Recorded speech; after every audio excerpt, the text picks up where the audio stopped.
Hi everyone and welcome to this week's video. This week we're going to be talking about taking chrysanthemum cuttings, and this is something that when I started gardening I was quite unsure about. I thought it would be something that was really difficult, that I wouldn't maybe have very much success with it, that my cuttings wouldn't take and I wouldn't get any new plants. But I have discovered that actually it's something that is really easy to do, it's fun, and it's a great way to produce new plants for your garden. So today we're going to have a look at everything I can think of to help you out. We're going to have a look at when to take chrysanthemum cuttings. We're going to have a look at how to do it, or how I do it anyway. And we're going to have a look at hopefully answering any questions that you might have had about taking cuttings and where to go with it. So the first thing we're going to do just now is we're going to have a look at what you might need to start you off with taking some cuttings. So to take your cuttings, you're going to need a few simple things. So the first thing you're going to need is you're going to need some pots to put your chrysanthemum cuttings into. And I've just grabbed some out of the potting shed here. These are 4-inch ones. So they're quite a nice big size because you want some depth to them for the roots to be able to grow down into, because they're going to be in there for a few weeks. I've also got a plastic bag over here, so a clear plastic bag that can go over the top of your pot and maintain the humidity. And I've got some elastic bands here, which are just to help hold on that plastic bag. I've got some twine as well and some scissors, because you alternatively to the elastic bands, you could use some twine to just tie round at the bottom. I've got some bamboo sticks and pea sticks here, which are good for holding the plastic bag off your little cuttings, which I'll show you later. I've got a sharp pair of snips here, or a craft knife, so you can use any of these really to take your cuttings as long as they're clean and sharp. And I have gone and given them a good wash this morning before I got started. Over here I've got some rooting powder, and you can get these in all sorts of places, garden centres, hardware shops, and this is optional because chrysanthemum cuttings take really easily, so you might not need it, but if you think that you want to give them a bit of a helping hand to get started, then you'll be able to dip your little cuttings in that before putting them in the pot. And alternatively to the plastic bags as well, you might find that you have potted them up in the pots and that they will fit in a seed tray, and you can use one of your humidity domes over the top instead of a plastic bag. And finally, you're going to need your chrysanthemum plants. Now these might be plug plants that you've bought and you're going to pinch out and you're going to use the top growth there as your cutting, or it might be that you've got parent plants from last year that you've potted up and you're using these for your cuttings. So the ones that I've got here are parent plants that I have potted up, and they've just started to come into growth. So a good question about chrysanthemum cuttings is, when should you take them? When's the best time of year? Well, for me here in Scotland, I woke up my parent chrysanthemum plants that I had stored over the winter, potted them up in March, and I watered them. And then by about mid-April, you're starting to see some growth coming back on these parent plants. And by the end of April, I've got some really nice good pieces that are long enough to take cuttings from. So for me here in Scotland, I would say the best time to take chrysanthemum cuttings is very end of April, beginning to mid-May. So by taking the cuttings through from late April to mid-May, you've got a nice amount of time there for them to develop roots and to pot them on and then get them hardened off and used to being outside so that they're ready to go outside after the last frost date, which for me is very end of May, beginning of June. So we know now that the best time for us to take our cuttings is in the late spring, early summer. So for us here in Scotland, tail end of April and into May. But what is the best time of day to take your cuttings? When should you be doing that? Well, the best time of day is to do it first thing in the morning. And what I did last night was I watered my parent plants. So that gave them overnight to take up lots of lovely water. And that means when I come in just now and take my cuttings in the morning, they're at their most turgid. They've taken all that lovely water up, and that means they're in peak condition to take them. It's quite easy for cuttings to wilt if they don't have enough moisture in them. So we want to give them as good a start as we possibly can. So doing it first thing in the morning as one of your first jobs in the garden is really good before the heat of the day. Now that we're ready to take our cuttings, what is the best medium for potting them into? Well, I've used today some seed cutting compost that I've mixed with some vermiculite. So it likes to have quite good drainage, so you can mix some compost up with some vermiculite or perlite or grit if you've got it. So let's have a look at that just now. So here's my bucket here. You can see it's nice and gritty. and it's also damp. I've given it a good water so that there's lots of moisture in it. So when you pick it up and squeeze it with your hand, you shouldn't be able to see lots of water coming out, but I can feel that that's really nice and damp, and it's going to be a good medium for the cuttings to go into. So our next job is just to fill one of our pots full of this nice medium that we've prepared.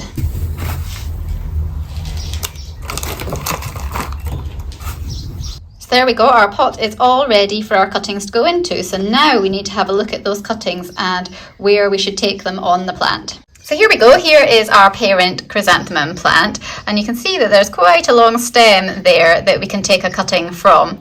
And you're looking to take about 10 centimetres. So I will probably do a cut just around here, and that'll give us a good amount of stem, and we'll be able to work with that really easily. And to do that, you can just take your snips or your knife and you can just take your cutting. So I'm going to take it just there and snip it off. And there's our cutting there. You have to work fairly quickly with cutting, so I tend to get my pots ready and just work very quickly and do one at a time, so I haven't cut lots of cuttings that are going to dry out on the workbench. I'll just do one at a time, pot it up, and then go on to the next one. So let's have a look at it. So this is our chrysanthemum cutting here, and as you can see, it's got lots of leaves on it, and we don't want all these leaves on our cutting when we pot it up, because what will happen is through a process of evaporation you're going to lose water from the leaves. We want the plant not to be doing that. We want to keep as much water and moisture in it as we can. So what we're going to do is we're going to remove these lower leaves, and you can just pinch them off with your fingers, or you can use the knife to remove them. So we've got a knife here, and what we'll do is we will just take off those side leaves like that. You actually don't need to keep very many on it at all at the top, so I'm going to even take that one off as well. So what we're left with actually is just a small amount of leaf growth at the top. And what you also need to check for is if there's a bud at the top. So if you are taking it off a plant that's really got growing really well and quite mature and it's got a bud on it, you want to remove that bud as well, because otherwise your little cutting will be putting lots of energy into that bud, but you want it to be putting lots of energy into making nice roots at the bottom. So just pinch it out with your fingers or the knife if there is a bud there, but there isn't on this one.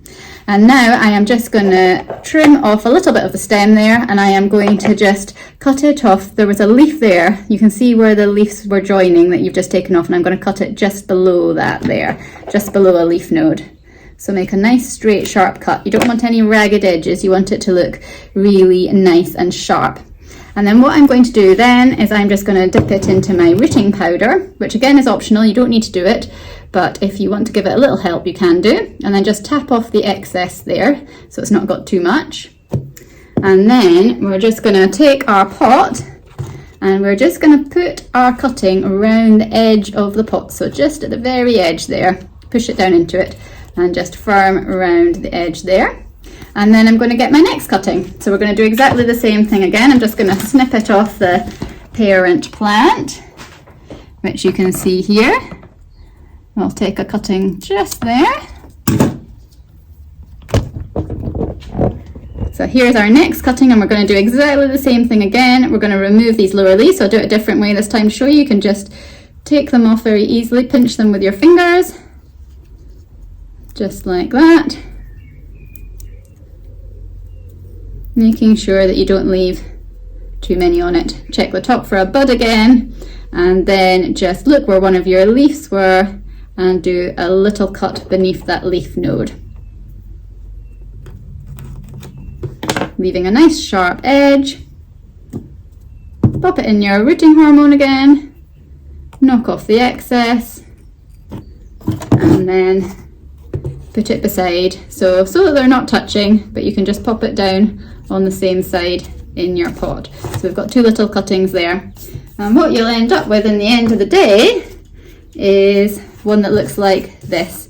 So we've managed to get them all the way around the edge like that. And what you need to do now is to keep the humidity in by putting the plastic bag over the top. So we've got a plastic bag here. We'll just open it up. Now it shouldn't need watered at this stage if you've got really nice damp compost, but if you haven't and it's quite dry, you can just give it a little water there and try not to get it on the leaves and not watering it too much. but give it a little water if you need to, and then just pop this over the top. Now what you want to do now is you want to make sure that it is not touching the leaves. So in this case the bag isn't too bad. I can adjust it in a minute once I've got the rubber band on, and you can take your rubber band and just put it round the bottom to secure it on like that, and just move the bag away from the leaves there. So what happens if you have placed your plastic bag on top of your chrysanthemum cuttings and you can see that the bag is touching the leaves of the plant, which is not what we want to happen. We don't want it to do that because that can lead to rotting of your leaves and then the chrysanthemum cutting doesn't take and you've lost it.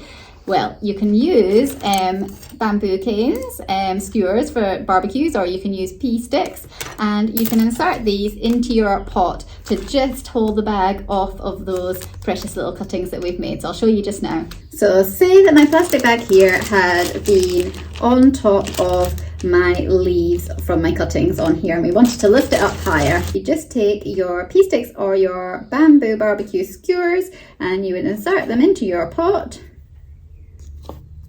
like this, one in each corner, and then you can place your bag back over again, just stretch it over the top, and you can see that it's sitting much higher up now because of the skewers, so it's lifted right off the leaves there, and then you can secure it back round again with your rubber band like this, and that's just lifted that much higher off your plant. So the sticks work really well here as well by lifting it up a little bit higher, the plastic bag, so that when these chrysanthemum cuttings do take and they start to grow, that new growth isn't going to be hitting the top of the plastic bag either. So it's really effective at just keeping the plastic away from the leaves.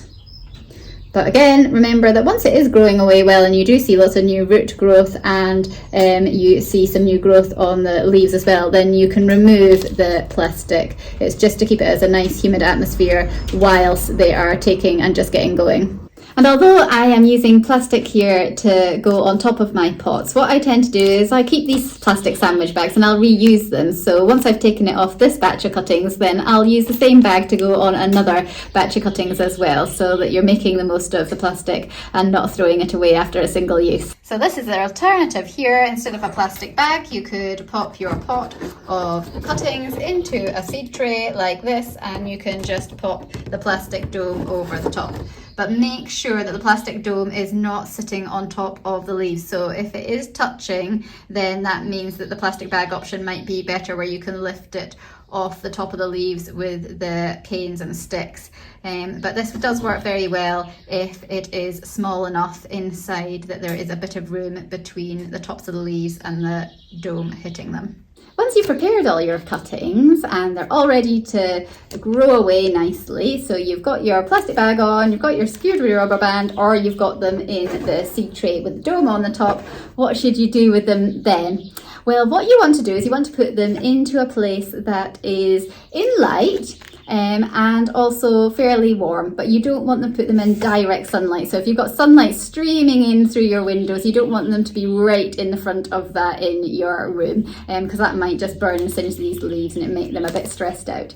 So just somewhere nice and light and warm. So how long will it take for these little cuttings to root?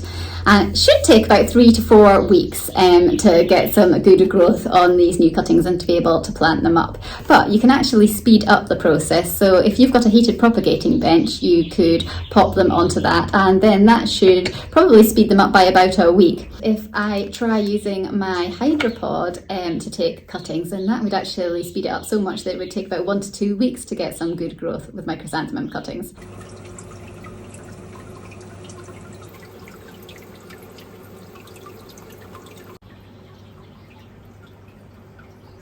So we'll do a bit of an experiment today, and I'll let you know in a few weeks' time what happened, but I'll do some the traditional way like this. I will put some on my heated propagating bench and I will put some in my water hydropod, and we'll see which roots the fastest. So I've just done some more cuttings just now here, and before I put the plastic bag on, I thought I'd answer one of the other questions that you might have, and that is, how do I know after a few weeks whether or not my cuttings have taken? How do I know that there's any roots there at all? Well, you can check for new growth. So at the moment we can see what it looks like on the top. So remember what it looked like when you potted it up, and then you should start to see some new signs of growth on the top. It should start to look like there's some new green shoots coming up. And you can also start to check the bottom of your pot as well, and you might start to see after a few weeks that there's some lovely long roots growing down. And they do root really quite fast, your chrysanthemums, and you can just see that. When I use the hydropod one for doing it in the water, then it's see-through, so you can see exactly what's going on. You can just lift the tray up and have a look underneath, and the roots they're really quite long very quickly. So you should start to see some root growth at the bottom of your pots. And when you start to see that these little plants are growing away and that you can see some roots as well, that's the time to take your plastic bag off the top once you know that they've taken. And then you can just put it into a cooler environment in your greenhouse to grow on, and you can then split them up into their own individual pots once you're absolutely sure that they have got lots of lovely nice roots on them. And then after that, what you're looking at is maybe a few weeks of hardening off. So take them outside in the daytime, bring them back into the greenhouse at night, and then just wait until that last frost date has been for the season. So for me, I would not be planting these chrysanthemum plants out before June, because in May we can sometimes have our last frost date kind of around the 20th, 21st, 22nd of May, but some years it can be right at the end, 30th of May, that we're still getting our last frost. So just to be on the very safe side, I would be planting out your chrysanthemum cuttings in June.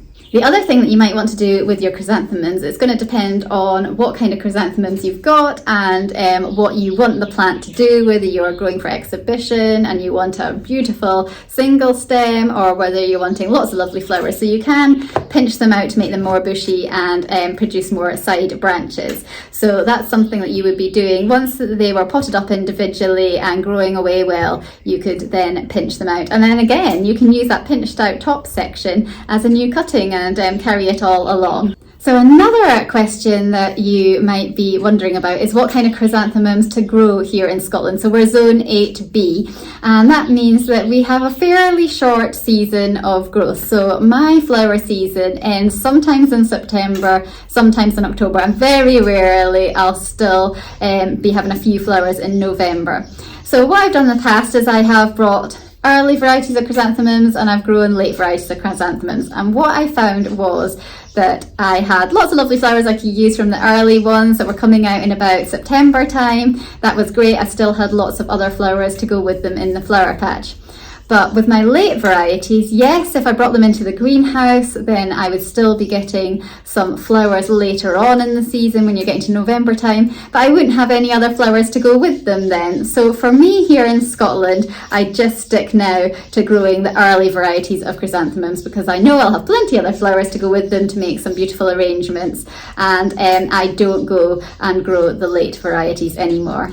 So thanks very much for watching today's video. I hope you found it helpful finding out how I propagate my chrysanthemums and produce new plants from cuttings. We'll check back on them over the next few weeks and see which are rooting first, the ones in the hydropod over there or the ones on the heated propagating bench in the side conservatory.